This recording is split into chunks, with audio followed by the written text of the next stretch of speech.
Hello guys, hi! It's me, Charlene, ang inyong cute na vlogger. So, wala si nanay ngayon, so ako ang pinagtripan na maging guidance sa meeting. So, maglalakad ang person.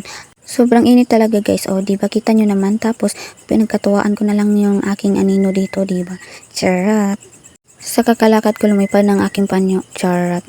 Ito pala ang inyong cutie na stress, diba? Mas smile pang person dyan, pero alam nyo naman na sobrang init talaga ng panahon, pero okay lang dahil sobrang ganda ng view. Kita nyo naman? Parang walang katapusan ang aking nilalakad guys, pero tingnan nyo naman ang view, diba? Sobrang ganda. Dahil wala akong magawa sa aking buhay, diba? Kita nyo naman na kumuha ako ng flowers at inilagay sa aking tenga. Char! Malapit na pala ako sa aking destination guys, so tingnan nyo naman, diba?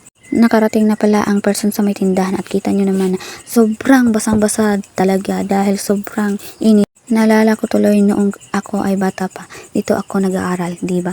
Marami na ding tao pala dito, so kaya umupo na din ako, baka maunahan pa, charot. Sinimula na pala ang meeting guys at nakita nyo naman si Shoyoyoy vlogger yan, so please support.